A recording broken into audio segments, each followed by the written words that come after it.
성도님, 오늘의 설교의 제목은 삶으로 이어지는 기도입니다. 그래서 부제로 간구를 넘어서 동행으로 살아가는 기도입니다. 1월 한 달 동안 저희가 이제 기도라는 주제를 가지고 말씀을 나누었습니다. 첫 번째 주에는 우리가 이렇게 제가 말씀을 드렸죠. 기도는 숙제가 아니고요, 부담이 아니고요, 여러분 하나님과 관계라고 말씀드렸습니다.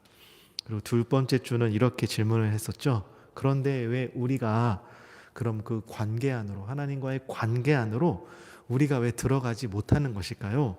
그러면서 그거에 대한 이유들 몇 가지를 제가 말씀드렸고요. 세 번째 주는 예수님의 기도를 통해서 우리가 그럼 기도가 어떤 기술이나 어떤 규칙이나 어떤 방법이 아니라 하나님 아버지의 관계 속에서 예수님이 기도하셨다는 사실들을 우리가 좀 살펴보았습니다. 그리고 오늘은 마지막 주 좀 기도에 대한 좀 중요한 이제 정리를 하고 마치려고 합니다. 제가 하는 설교가 다 여러분 100%예요 이렇게 말씀드리지 않아요. 여러분들이 그동안 들어왔던 말씀들, 또 기도에 대해 여러분들이 들어왔던 그런 모든 어떤 가르침들이 다 맞는 말씀입니다. 그래서 사랑하는 성도 여러분들에게 먼저 이 말씀을 분명히 드리고 싶어요. 지금까지 여러분들이 한 기도가 틀린 기도가 아니라는 사실입니다.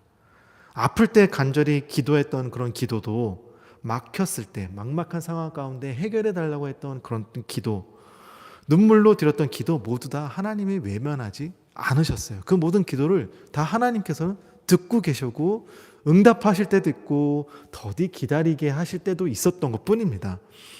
문제가 생겼을 때 하나님께 간구하는 기도, 어려움 가운데 도움을 요청하는 기도는요, 성경이 분명히 우리에게 가르쳐준 기도의 한 모습입니다. 시편에서는요, 간구하는 기도가 가득했고요, 예수님께서도 우리에게 분명히 말씀하시기를 구하라, 찾으려라, 문을 두드려라 라고 말씀하셨습니다. 그러므로 우리가 간구하는 기도들, 하나님께 막 간구했던 기도들은 잘못된 기도가 아니에요. 그런데 우리가 이번 한 달 동안 살펴본 것은 이것이었습니다.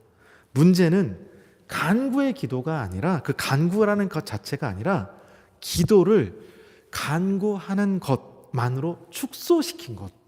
모든 기도는 다 부르짖으며 간구해야 한다라는 어떤 이런 축소돼 버린 기도가 우리 안에 좀 이렇게 갇혀 있는 기도였다는 것, 그것을 제가 이제 말씀드렸던 겁니다.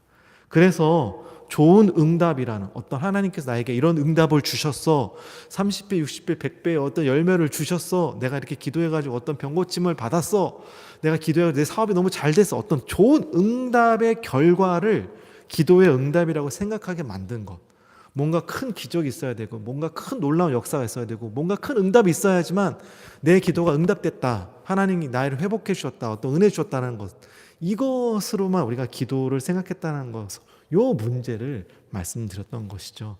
간구의 기도는요, 기도의 중요한 한 부분이에요. 이건 분명히 중요한 한 부분이에요. 그러나 간구가 우리의 기도의 전부가 될 때, 단지 부르짖고 간구하는 것만 우리 기도의 전부라고 생각할 때, 기도는 결과와 응답이 있어야지만 성공한 기도예요. 그리고 내가 부르짖은 대로 결과가 생기지 않으면 그 기도는 실패한 기도로 여겨진다는 거죠. 그렇지 않다라는 것, 그거를 말씀드리고 싶었습니다.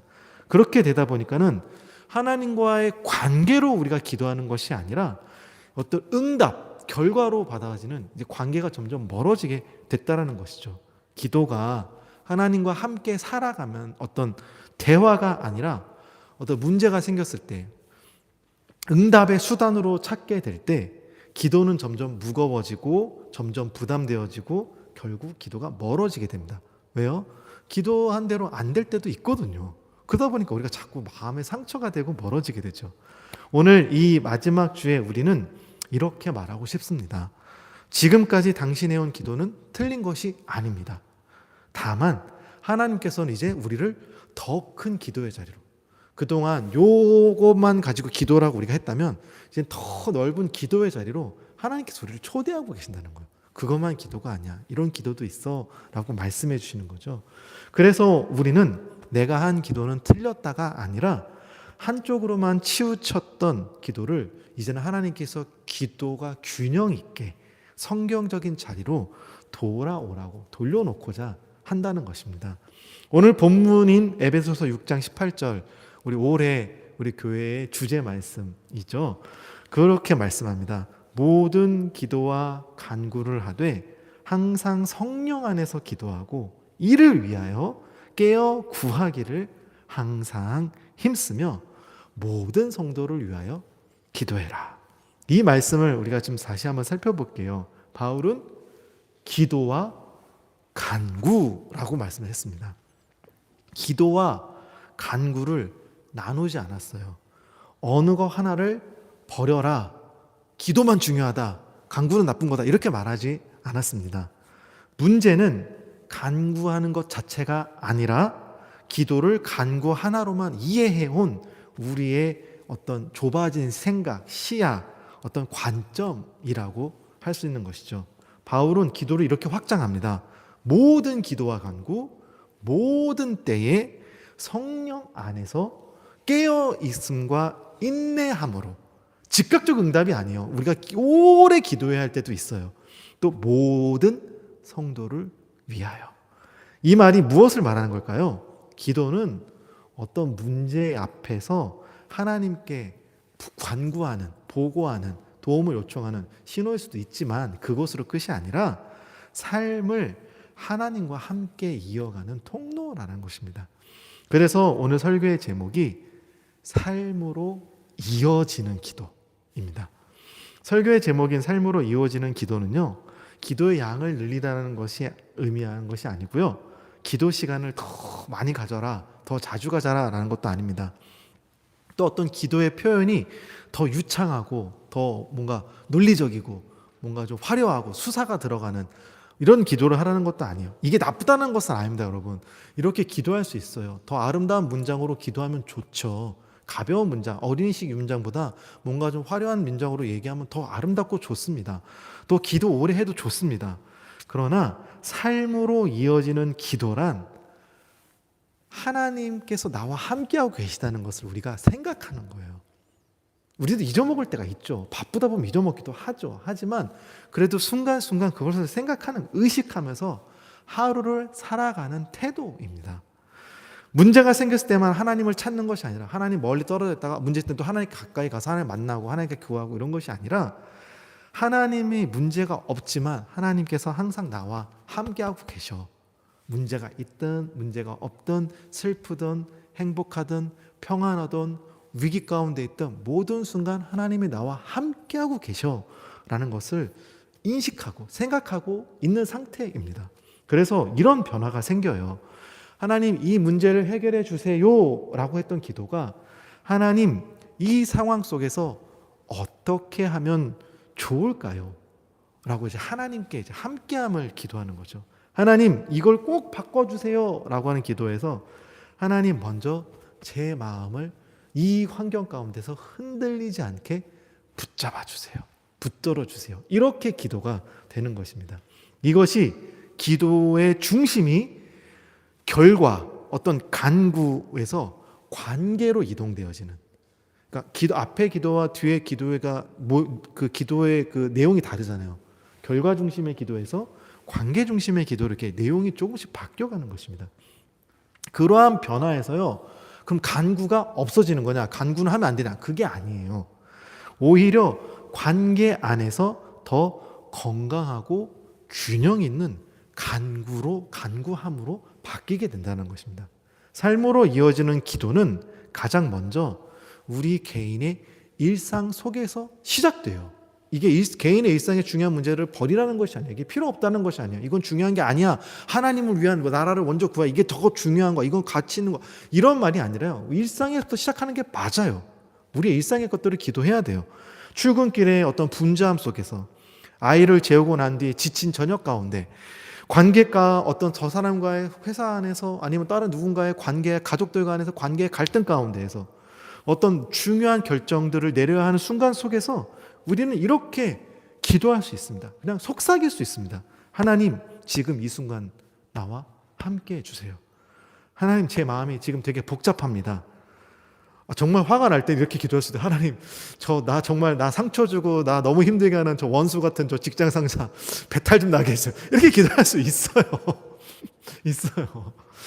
내 감정을 그냥 표현하는 거잖아요. 네. 하나님, 혼자 판단하지 않게 해주세요. 이 중요한 순간에 뭔가 결정해야 할 자리에 내가 혼자 결정하고 판단하지 않게 해서 하나님 함께 해주세요. 지혜를 주세요. 라고 기도할 수 있는 겁니다. 이것이 삶으로 이어지는 기도예요. 그 삶의 순간 가운데 내가 그냥 결정하고 끝나는 것이 아니라, 내가 그냥 막 화내고 끝내는 것이 아니라 하나님이 나와 함께하고 계시다는 걸 인지하면서 하나님과 대화하는 거예요. 하나님, 이 상황 어떻게 하면 좋을까요? 너무 화가 나요. 이렇게 그냥 대화하는 거예요. 기도는 무릎 꿇을 때만 시작되는 것이 아니에요. 무릎을 꿇고 딱 두 손 모으고 두 눈 감고 이렇게 해야지만 기도 좋은 자세죠. 이렇게 기도하는 것 좀 바른 자세 맞습니다. 하지만 숨 쉬듯 마음이 하나님께 향할 때 이미 그것은 이제 기도가 시작된 겁니다.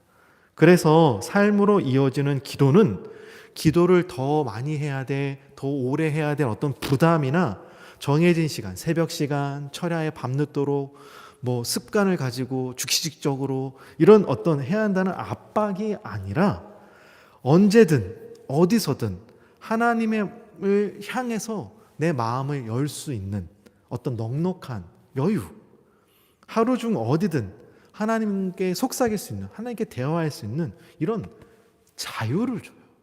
언제든, 어느 때든. 내가 막 자전거를 타면서 길 운동하면서 그러면 하나님과 대화할 수 있어요. 이렇게 하는 거예요. 일상에서. 즉 삶으로 이어지는 기도란 하나님께 문제를 맡기고 막연히 기다리는 것이 아니라 그 문제를 하나님과 함께 동행하며 통과하고 헤쳐나가는 기도예요. 간구의 기도도 그렇게 하는 거예요. 하나님께 맡겨놓고 끝이 아니라 하나님과 함께 그 간구한 그 내용을 동행하며 통과하고 헤쳐나가는 것.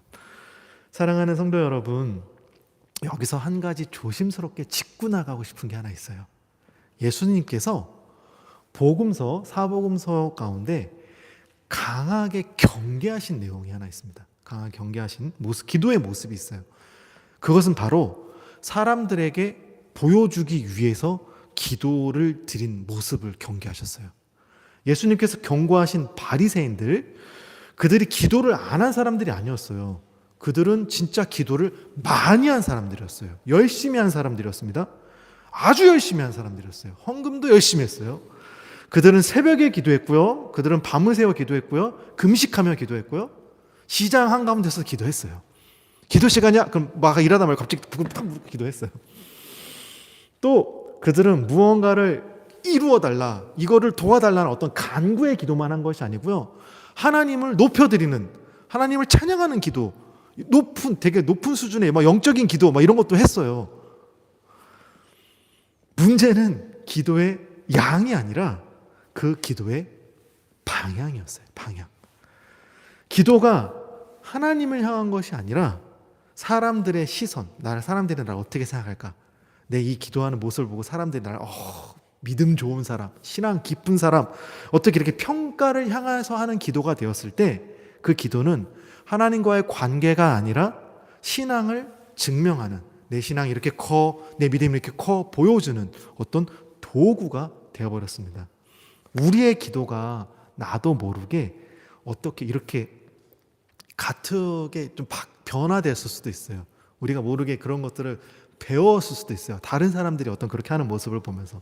어쩌면 오늘날 많은 성도님들이 기도 앞에 부담을 느끼는 이유가 바로 믿음이 약해서가 아니라 우리 안에 기도를 어떤 이렇게 비교하고 평가하는, 남들이 보는 것에 대해서 내 기도하는 내용, 내 기도하는 모습을 보고 남들이 어떻게 생각할까 하는 어떤 남들의 시선을 생각했기 때문에, 그런 평가의 경험들 때문에 우리 기도가 힘들고 부담될 수도 있습니다. 기도를 잘해야 믿음 좋은 사람이라, 기도를 못하면 믿음이 없는 사람처럼 느껴지는 것. 내 신앙생활의 어떤 연수, 내가 신앙생활을 오래 해왔어요. 10년, 20년, 태어나서부터 지금 80년, 70년 이렇게 신앙생활했다. 어떤 교회의 직분, 내가 그래도 지사님인데, 안수지사님인데, 권사님인데, 장로님인데, 목사님인데, 어떤 이런 기도의 직분 속에서 나의 기도하는 모습이 이제 사람들에게 보여주는 순간 내 자신이 이제 시험대에 있는 거죠. 저도 여기서 자유로울 수 없어요. 솔직하게 말씀드리면 제가 목사잖아요. 여러분들이 저의 목사로서의 기도하는 모습을 보면서 실망할 수도 있어요. 목사님 왜 저렇게 기도해? 제가 유치하게 기도하면 그럴 수 있거든요. 그러니까 그런 거에서 저도 의식이 생길 수 있겠죠. 그래서 기도는 점점 하나님 앞에 나아가는 자유로운 자리가 아니라 스스로를 평가받는 긴장된 자리가 되어버렸습니다. 그러나 예수님께서 우리에게 가르쳐 주신 기도는 사람들에게 보여주는 기도가 아니라 하나님 앞에 나아가는 기도. 그래서 새벽 시간이든 철야 시간이든 낮 시간이든 여러분들이 하나님께 나아갈 수 있는 시간이면 괜찮아요. 예수님이 왜 새벽에 기도하시고 철야에 기도하실까요? 저번 주 말씀드린 것처럼 낮에는 너무 바쁘셨거든요.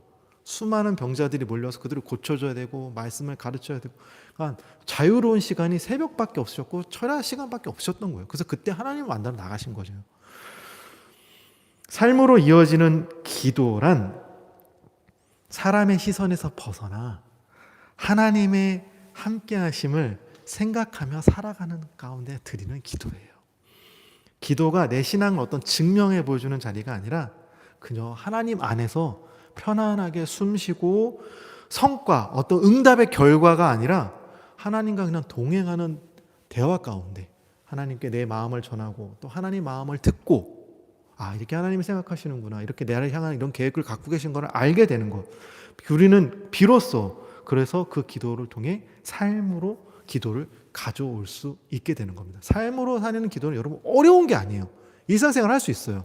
여러분이 배우자와 대화하듯이, 여러분이 우리 자녀들과 대화하는 것처럼 하나님을 대화의 상대로 관계 가운데서 하는 거예요. 이게 삶으로 기도예요. 사랑하는 성도 여러분, 다시 한번 분명히 말씀드리고 싶어요. 아플 때 기도하십시오. 막힐 때 간구하십시오. 도움이 필요하면 하나님께 도와달라고 구하십시오. 하나님께서는 우리의 아버지십니다. 하늘에 계신 나의 아버지십니다. 하나님께서는 사랑하는 우리 자녀들의 요구를 외면하지 않으세요.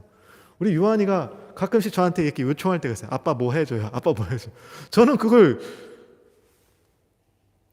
뭐 그런 걸 요청해? 그래서 제가 이렇게 거부할 수 없어요. 항상 생각하게 돼요. 뭔가 해주고 싶어져요.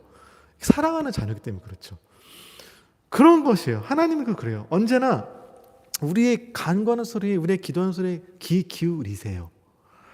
그러나 이제는 우리의 간구가 이렇게 배웠으면 좋겠어요. 하나님이 이 문제를 해결해 주세요 라고 하고 끝나는 것이 아니라 그 후에 이렇게 덧붙이셨으면 좋겠어요. 그리고 지금 이 시간에, 지금 내가 간구하는 어려운 시간, 병든 시간이든 문제가 있는 시간이든 어떤 환난 가운데 있는 시간이든 함께 해주세요.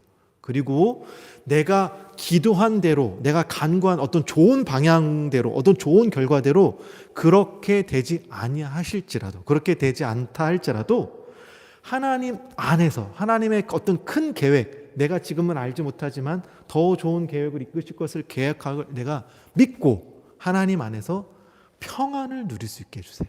평안을 누릴 수 있게 해주세요. 이런 간구는 문제를 해결하는 도구가 아니라 하나님과의 관계 가운데서 깊어지는 언어입니다. 그렇잖아요. 간구가 다르잖아요. 하나님과의 교제함 가운데 어떤 관계 속에서 관계를 가운데 깊어지는 이런 언어가 될 때 우리의 기도가 건강해질 수 있습니다. 건강해질 수 있습니다. 이어서 삶으로 이어지는 기도는 내 개인 내면의 어떤 문제들, 어떤 나의 어떤 내면 안에서만 머무르지 않아요. 삶으로 이어지는 분들은 분명히 반드시 가정으로도 이어갑니다. 가정으로. 왜요? 내 삶의 영역이 가정이잖아요. 가장 많은 시간을 차지하는 영역이잖아요. 그래서 우리는 가정 가운데서 더 많이 간구합니다. 어떻게 보면 내 개인적인 문제보다 가정의 문제를 더 많이 하나님께 기도할 수 있어요. 더 많이 간구할 때가 많은 것 같아요. 자녀의 문제, 저도 그래요. 내 개인적 문제보다 가정의 문제가 더 많아져요. 자녀의 문제, 부부의 문제, 경제적인 문제, 어떤 건강의 문제 등 이런 많은 것들을 우리가 하나님께 간구합니다. 그리고 이 기도의 대부분은 이렇게 시작하죠. 하나님, 우리 아이 바꿔주세요 표현했지만 솔직히 말하면 공부 잘하게 해주세요. 이런 걸 하잖아요. 우리가 기도하잖아요. 좋은 직장 가게 해주세요. 이런 걸 기도하잖아요. 하나님, 내 남편, 내 배우자, 내 아내 좀 바꿔주세요. 어떻게요? 내 뜻, 내 말 잘 듣는, 나에게 맞춰줄 수 있는, 좀 이렇게, 우리가 그런 변화를 기도하죠. 하나님, 어떤 이 경제적인 어려운 상황, 어떤 이 건강이 어려움에 있는 상황, 바꿔주세요. 해결해 주세요. 우리가 이런 기도합니다. 이런 기도가 잘못된 기도가 아니에요. 가정의 문제 앞에 간구하는 거, 하나님께 도움을 요청하는 것은 이건 자연스럽고 정당한 거예요. 그러나 기도가 이런 간구 안에만 머물게 되면요, 가정 안의 기도가 똑같이 무거워져요. 왜요? 응답이 바로 오지 않으면 이 기도가 뭐로 바뀌어요? 실망으로 바뀌거든요. 내가 이렇게 저 사람을 변화시켜달라고, 내 자녀가 좀 공부 잘하게 해달라고 기도했는데 오르지 않는 거, 제가 저번에 말씀드렸죠. 이 세상에서 절대 오르지 않는 거 두 가지, 내 월급과 우리 아이의 성적표. 성적이 제일 안 오른다고 하잖아요. 절대 안 오르고 다른 건 다 오르는데, 그러니까 안 바뀌거든요. 그러면 실망이 생겨요. 내가 그렇게 기도했는데 왜 우리 아이가 공부를 못하지? 왜 잘 안 되지? 내가 그렇게 기도했는데 왜 남편이 안 바뀌지? 우리 아내가 안 바뀌지? 이런 실망이 생기거든요. 왜냐하면 응답이 바로 오지 않을 때 기도가 실망으로 바뀌기 때문에 그래요. 그래서 삶으로 이어지는 기도는 가정 안에서 기도의 방향을 이렇게 바꿔요. 아까 개인의 방향을 바꾸셨던 것처럼, 하나님 이 사람을 바꿔주세요 해서, 하나님 이 사람을 바라보는 제 마음을 먼저 붙들어 주세요. 어떻게 해요? 그런 행동 하나에 내가 화가 확 올라올 때, 분노 게이지 100을 막 찍으려고 할 때, 하나님 이게 흔들리지 않도록, 분노로 내가 막 분노를 쏟아내지 않도록 내 마음을 붙잡아 주세요. 일단은 나를 붙잡아 주세요라고 기도가 되고요. 하나님 이 문제를 해결해 주세요라는 기도에서 이 상황 속에서도 우리가 하나님과 함께 있겠어요. 함께 하겠어요. 라고 생각하게 됩니다. 이럴 수 있어요. 저도 아내랑 이렇게 다툼이 생길 때가 있잖아요. 그때 만약에 여러분이 옆에서 이렇게 지켜보고 있다고 생각하면 제가 좀 절제할 수 있잖아요. 누군가가 옆에서 이렇게 성도님들의 가정이 내 옆에 있으면 막 함부로 막 쏟아낼 수 없잖아요. 감정을 막 그런 것처럼 하나님께서 지금 나와 함께하고 계시다는 걸 인식하면은 그래도 막 쏟아낼 수 있을까? 막 험한 말 할 수 있을까라고 생각하면서, 하나님 이 상황 속에서도 하나님 함께 해주세요. 함께 있다는 걸 내가 생각할 수 있게 해서 이렇게 생각을 하는 거죠. 이렇게 기도하는 거죠. 이때 놀라운 일이 일어납니다. 문제가 즉시 해결되지 않아도요, 관계가 먼저 회복이 돼요. 관계가. 기도는 문제를 고치기 전에 사람을 살리고 관계를 회복시킵니다. 그래서 가정으로 이어지는 기도는요, 완벽한 기도의 시간이 필요하지 않아요. 식탁 앞에서 짧게 드리는 기도일 수도 있고요, 아이가 잠든 얼굴을 보면서 속으로 잠깐 드리는 기도일 수도 있고요, 말이 안 나와서 그냥 눈물만 흘리는 기도일 수도 있어요. 그 모든 기도의 언어를 하나님께서는 관계의 언어로 다 듣고 계시고 받아들이세요. 그리고 그렇게 기도했을 때 가정이나 상황이 바뀌지 않아도요, 그 기도가 헛되었다는 뜻이 아니에요. 자꾸만 우리가 결과적인 기도로 뭐가 바뀌어야지만 응답 있는 기도를 생각하는데, 그게 그렇지 않아도 헛된 기도가 아니에요. 가정이 당장 바뀌지 않았어도 하나님께서 먼저 우리의 마음을 하나님과의 관계 안에서 회복시켜 주세요. 내 마음을 먼저. 그 회복된 마음으로 가정의 관계를 다시 바라보는 거예요. 부부간의 관계, 자녀의 관계, 내 어떤 문제, 환경에 대한 것들을, 경제적인 어려움이나 어떤 건강의 문제들을 다시 바라보는, 다른 시각으로 바라볼 수 있게 해주세요. 그 다음으로 삶으로 이어지는 기도의 방향이 공동체입니다. 공동체. 에베소서 6장 18절에서 바울 사도가 기도의 방향을 분명히 이렇게 얘기해 주고 있습니다. 모든 성도를 위하여 기도해라. 모든 성도. 왜요? 왜 성도는요, 우리 교회라는 요 공동체 안에 지금 내가 직접적으로 관계 안에 있는 사람들이에요. 이 관계 밖에 있는 사람들, 지금 전쟁 가운데 있는 우크라이나, 러시아, 이런 사람들은 내 관계 밖에 있기 때문에 내가 그들 위해 중보 기도하지만, 정말로 내가 직접적으로는 우리 지금 성도님들 저희 안에 다 관계 가운데 있잖아요. 공동체 안에 있잖아요. 그래서 개인의 기도에는요, 이 기도는 개인의 영성으로 끝나지 않아요. 기도는 공동체를 향해 있어요. 우리의 기도는 공동체를 향해 열려 있어요. 그러나 종종 우리는 이렇게 생각합니다. 나 기도할 시간도 벅찬데, 나 기도할 내용도 많은데 다른 사람들까지 기도해 줄 수 있는 여유가 아직 나에게는 없어요. 그런 시간적 여유가 없어요. 마음의 여유가 없어요.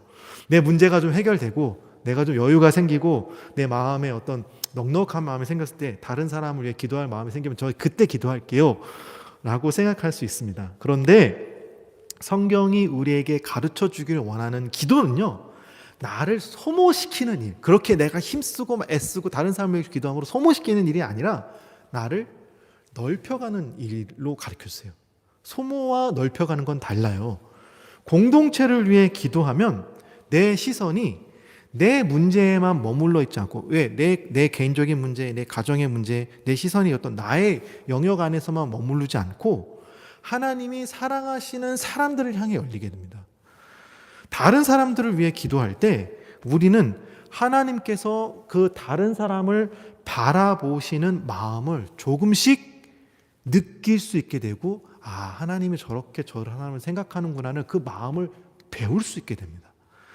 그래서 공동체를 위한 기도는 내 시야가 나에게서, 나라는 영역, 나만 보고 있는 영역, 내 영역에서 어떻게 바뀌어요? 하나님께로 시야가 넓어져요. 그렇기 때문에 다른 사람을 위해 기도할 때 우리가 하나님의 시선으로 바라볼 수 있게 돼요. 세상을 바라볼 수 있게 돼요. 나의 시선으로 바라보던 이 세상을 하나님의 시선으로 바라볼 수 있게 됩니다. 그리고 놀랍게도 그 기도는 다시 나를 살려줘요. 다시 나를 살려줘요. 공동체로 이어지는 기도는 하나님 저 사람을 좀 바꿔주세요. 뭐 이렇게 문제 일으키는 사람이 교회 안에도 분명히 있거든요.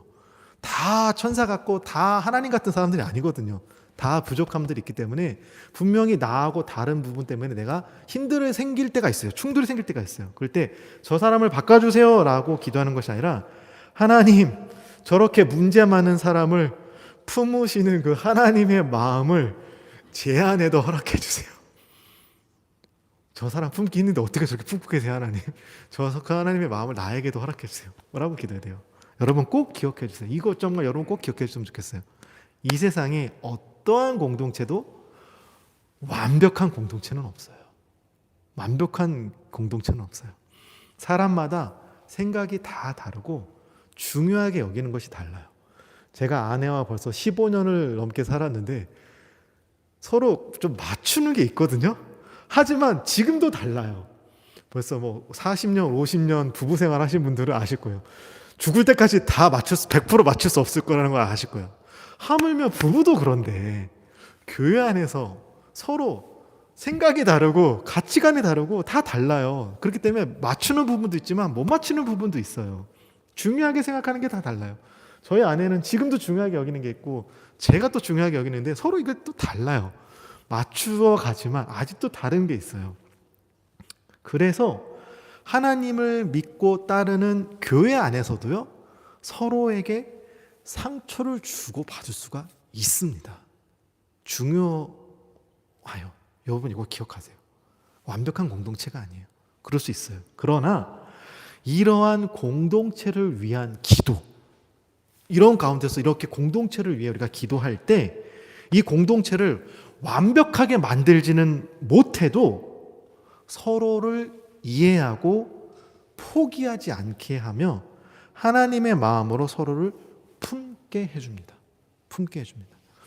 성경은 기도가 개인 안에서 멈추지 않을 때 어떻게 일하시는지를 초대교회를 통해 분명히 우리에게 보여주셨습니다. 사도행전 2장 42절에 보면 초대교회의 모습을 이렇게 요약합니다. 그들이 사도의 가르침을 받아 서로 교제하며 떡을 떼며 기도하기를 저녁 힘쓰니라. 이 부분을 우리가 잘 해석해야 돼요. 맨날 모여서 막 철야 기도하고 수요 기도하고 막 밤 새벽 기도, 이게 나쁘다는 것이 아니라 이렇게 막 기도에 힘썼다 이런 부분을 해석할 수도 있는데요. 여기서 중요한 거는 기도가 예배의 순서의 하나였다는 말이 아니고요. 기도가 그 공동체를 묶어주는 어떤 울타리, 끊어지지 않게 터져서 다 쏟아져 나가지 않는 어떤 울타리와 같은 삶의 호흡이었다는 것입니다. 호흡. 초대교회가 문제가 없어서 완벽한 교회가 아니에요. 여러분 우리가 초대교회 얘기하면 초대교회로 돌아가자 얘기를 하는데 좋은 모습들이 분명히 많이 있었지만 그들도 분명히 어려움이 있었어요. 문제들이 발생했습니다. 그들의 삶에도 환난과 핍박이 있었고요. 위협이 있었고요. 미래가 불안했어요. 그리고 공동체 안에 서로 파가 갈라졌어요. 구제, 도와주는 거, 베푸는 거에 대해서 히브리 사람들은 더 많이 보여주고 헬라 사람도 안 도와주고 그래서 서로 싸움도 일어났었어요. 무슨 파 해가지고 서로 갈라지기도 했어요. 나는 베드로 사도가 더 좋아. 난 요한 사도가 더 좋아. 서로 이렇게 좋아하는 사람 쫓아가기도 했어요. 이런 모습들이 있었어요. 그런데 그들이 기도할 때 문제가 사라지기를 간구하지 않았어요. 사도행전 4장에서 이렇게 그들이 기도합니다. 주여 저들을 위협함을 보시옵고 또 종들로 하여금 담대히 하나님의 말씀을 전하게 하옵소서. 그들의 기도는 이 상황, 이 불편한 상황, 이 어려운 상황, 이 문제를 없애주세요가 아니라 이 상황 속에서도 하나님과 함께 하게 해주세요 라고 기도했습니다. 그리고 성경은 이렇게 기록합니다. 그들의 기도가 마침에 모인 곳이 진동하니 무리가 다 성령의 충만함 가운데 담대하게 하나님의 말씀을 전하라. 기도는 공동체를 살렸고 두려움을 담대함으로 바꾸었고 흩어질 수밖에 없는 모였던 사람들을 다시 하나로 묶어주었습니다. 이것이 공동체를 향해 이어지는 기도입니다. 기도는 나를 위로하는 데 있어서 끝나지 않고요. 우리를 하나님의 방향으로 함께 움직이게 합니다. 사랑하는 성도 여러분, 여기서 우리가 한 가지 정리해야 할 게 있습니다. 교회는 기도의 트레이닝, 훈련하는 곳이에요. 운동하는 곳이에요. 그래서 우리의 기도가 실제적으로 그 힘을 발휘해야 하는 곳, 내가 기도했을 때 이 기도의 영향력이 진짜로 드러나야 되는 곳은 어디냐면 교회 안이 아니라요. 교회 안이 아니라 우리의 삶의 현장이에요. 교회 안에서는 막 기도 잘하는 사람 같고 교회 안에서는 기도 많이 하는 사람 같은데 삶의 현장에서는 힘이 없어요. 그럼 이건 기도가 힘을 갖고 있는 것이 아니에요. 군인들이 왜 힘든 훈련들을 할까요? 군인들이 열심히 군대에서 훈련하는 이유가 뭘까요? 전쟁놀이 하려고요? 아니에요. 실전에서 무너지지 않기 위해서 훈련하는 거예요. 반복적으로. 실전에 정말 실전 가운데 막 폭탄이 터지고 총알이 날아오는 어떤 진짜 위험한 상황에서 훈련된 몸이 그냥 자연스럽게 흘러나오게 훈련대로 나올 수 있게 하기에 반복적인 훈련을 하는 거지 훈련만 열심히 하는 것이 중요한 목적이 아니라는 겁니다. 마찬가지로 우리가 교회 안에서 배우는 기도, 공동체 예배 속에서 드려지는 기도, 함께 모여 우리가 다 같이 기도를 하고 막 기도해야 하는 그런 기도의 훈련들은 모두 삶에서 살아내기 위해 하는 훈련이에요. 삶에서 하게 하는 기도의 준비입니다. 만약 우리가 교회 안에서만 기도하고 삶에서는 기도가 이어지지 않는다, 삶에서는 어떤 기도가 나타나지 않는다면 그 기도는 아직 정말 실전, 정말 영향력이 있어야 될 그 자리, 삶의 자리에서까지 아직 기도가 나아가지 못한 것입니다. 이런 거에 또 얘기할 수 있겠죠. 아이들이 학교에서 공부를 하는 이유가 뭐예요? 공부 아이들이 초등학교를 다니고 고등학교를 다니는 공부, 대학교 가서 공부하는 이유가 어떤 직장이라는 정말 현실에 가서까지 나아가기 위해서 공부를 하는 거잖아요. 공부가 끝이 아니라. 그런 것처럼 기도도 마찬가지예요. 여러분들이 기도를 배우고 기도를 하고 하는 것들은 다 삶의 현장을 위한 것이죠. 삶으로 이어지는 기도는 예배당 문을 나가서는 순간부터 시작되는 겁니다. 여러분. 이곳에서의 끝이 아니라요. 예배당 문을 받고 나가는 여러분 그 순간이 이제 시작인 거예요. 직장에서, 학교에서, 가정에서, 여러 갈등 속에서, 선택의 자리에서 하나님을 의식하며 살아가는 것, 이것이 바로 하나님께서 우리를 부르신 삶으로 이어지는 기도의 자리예요. 이게 기도의 자리예요. 그래서 기도가 진짜 힘과 영향력을 발휘하는 곳은 이 교회 안이 아니에요. 여기서 막 유창하게 기도하고 뭔가 막 성령 충만하게 기도하고 여기가 아니라요. 우리의 삶의 현장들입니다. 삶의 현장들. 성경에서 기도를 예배당에 가두지 않았던 한 사람이 등장합니다. 바로 느헤미야입니다. 제가 지난주 느헤미야를 다른 사람 히스기야라고 표현한 것 같아요. 느헤미야입니다. 느헤미야는요. 예배하는 성경에서 예배하는 제사장도 아니었고요. 어떤 하나님 말씀을 선포하는 선지자도 아니었어요. 그는 페르시아 왕, 나라가 멸망당하고 노예로 끌려와서 페르시아 왕의 술 맡은 그냥 관원 중에 한 사람이었어요. 외국인이었어요. 그냥 직장 생활한 여러분과 똑같은 그냥 일반 생활의 삶에 살아가는 삶의 절에 있던 사람이었습니다. 성전 안에서 하나님의 일을 하는 사람도 아니고 궁전에서 매일 왕 앞에서 일해야 하는 그냥 현실의 삶을 살아가는 사람이었습니다. 그러나 그의 삶에는 분명한 특징이 하나 있었어요. 그게 뭐냐면 삶의 한 가운데에서 하나님과 대화하는 사람이었다는 사실입니다. 느헤미야 2장 4절에 보면 이런 장면이 나와요. 왕이 느헤미야에게 묻습니다. 그러면 너가 무엇을 구하느냐? 무엇을 구하느냐? 그때 성경이 이렇게 기록합니다. 내가 곧 하늘의 하나님께 묵도하고 왕께 아뢰되. 묵도하고 잠시 조용히 묵상으로 기도했다는 것이죠. 이 기도는 길지 않았어요.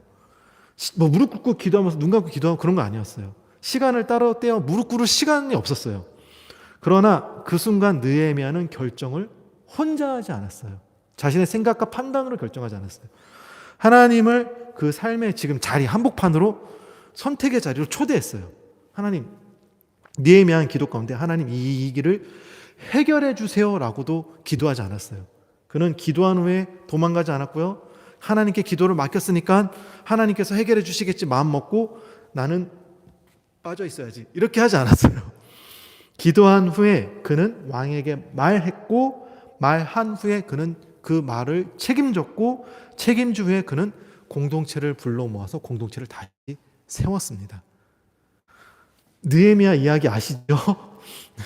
길어질까 봐 제가 내용은 다 생략했거든요. 무너진 예루살렘 성벽 앞에서 혼자 벽을 쌓지 않았어요. 느헤미야 성벽을 쌓겠다고 혼자 가서 혼자 벽 쌓지 않았어요. 사람들을 불러 모았고 각자 자리에서 함께 일할 수 있도록 격려해 줬고요. 두려움과 주변의 나라들의 조롱 가운데서도 서로가 흩어지지 않게 무너지지 않게 붙잡아 주었어요. 느헤미야의 기도로 시작해서 함께 일어나는 공동체를 만들어 갔습니다. 이것이 삶으로 이어지는 기도입니다. 기도는 삶을 멈추는 시간이 아니라 멈추게 하는 시간이 아니라요. 하나님과 함께 삶을 움직이게 하는 연결이에요. 연결. 기도 시간은 내 삶에서 떨어져 나가 멈춰서 하는 것이 아니라 그 삶의 자리에서 같이 연결되어지는 겁니다. 느헤미야에게 기도는 현실을 피하는 도피처가 아니고요. 현실을 하나님과 함께 건너가기 위한 통로였습니다. 통로, 관계였습니다. 사랑하는 성도님들, 이런 한 달 동안 우리는 기도를 이렇게 다시 배웠습니다. 기도는 숙제, 부담이 아니고요. 관계입니다. 기도하지 못했던 이유는 믿음이 없어서가 아니라 오해와 두려움과 실패의 기억 때문이었습니다. 예수님의 기도는 기술이 아니라 어떤 방법이 아니라 하나님 아버지와의 관계 가운데 흘러나온 기도였습니다. 간구의 자리였다는 것이죠.